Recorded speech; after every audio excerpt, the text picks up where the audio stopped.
Okay, hello there and welcome. Today I'll be presenting the second language acquisition, which is chapter 14 of the book. And my name is Freddy Waldo Cruz.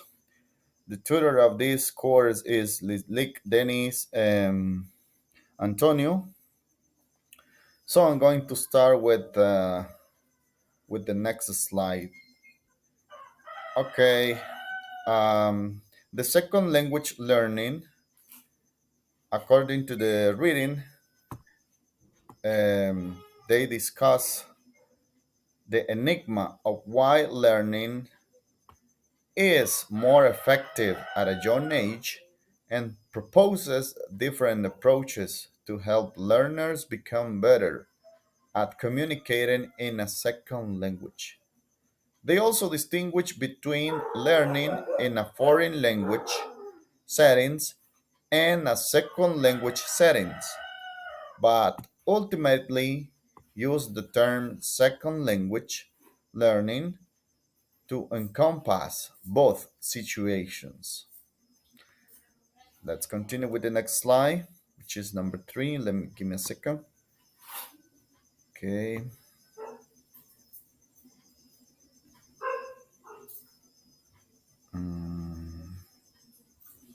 Okay. Yeah, this one. Okay. Acquisition and learning. Okay, the test discusses the distinction between acquisition and learning in language development.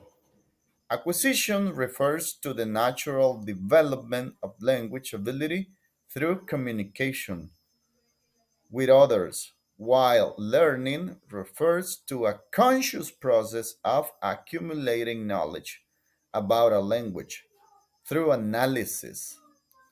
Learning activities in schools often result in knowledgeable about the language, but not fluency in using it, while acquisition occurs through interaction with native speakers.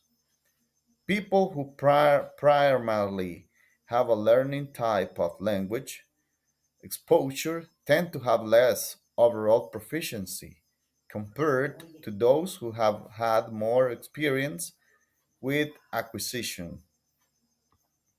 Let's move on to the next slide. Okay, acquisition barriers. The experience of learning a second language is different from learning a person's first language. Second language is often learned during teenage or adult years, usually in a limited amount of time at school. This limited exposure, along with others distractions, makes it difficult for learners to acquire the second language. Additionally, learners have already formed habits and a preference for their native language, making it harder to fully immerse themselves in the second language. Although some individuals are able to overcome those barriers and become proficient in the second language, they still typically sound different from native speakers. Even in ideal learning situations, very few adults are able to achieve native like proficiency in speaking in the second language. Some individuals may excel in writing, like Joseph Conrad, but still struggle with spoken language and retain an accent from their first language. This suggests that certain aspects of a second language, such as vocabulary and grammar, may be easier to learn than pronunciation. Without early exposure and experience with the sounds and intonation of the second language. Even highly proficient adult learners are likely to have some kind of accent. Okay, let's move on with the next slide. Thank you. The age factor. The age factor in language acquisition is often seen as evidence that it becomes challenging to fully learn a new language after the critical period has passed. Around poverty, this may be due to the dominance of the first language, particularly in terms of pronunciation. However, studies have shown that students in their early teens are often better at learning a second language in the classroom compared to younger children. It is possible that effective language learning requires a combination of factors, and the optimal age for learning may be between 10 and 16, when cognitive skills are mature enough for effective analysis of the new language regular features. Let's move on with the next slide. Focus on teaching method.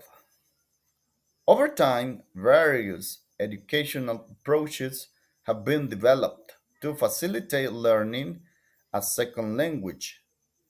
Despite the challenges faced, this method has evolved from as early as the 15th century, when William Carstens used his printing press to create a book for learning French and English. Since then, newer approaches have emerged, driven by different theoretical perspective on second language acquisition. Let's continue. The grammar translation method. The grammar translation method is a traditional approach for learning a second language that treats it like any other academic subject. It focuses on memorization of vocabulary and grammar rules, with an emphasis of written language rather than spoken language. This method originated from the teaching of Latin, and it is known for leaving students unaware of how the language is used in everyday conversations.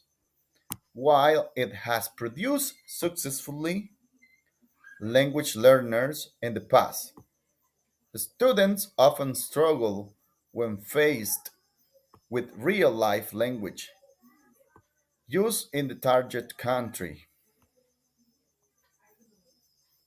Okay, let's continue.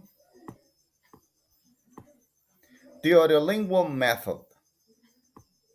The audiolingual method, popular in the middle of the 20th century, focused on the spoken language and involved drills that students had to repeat. It believed that fluency could be developed through practice and habit formation. However, critics argue that this approach does not reflect real life language use and can be boring. Let's move on. Focus on the learner.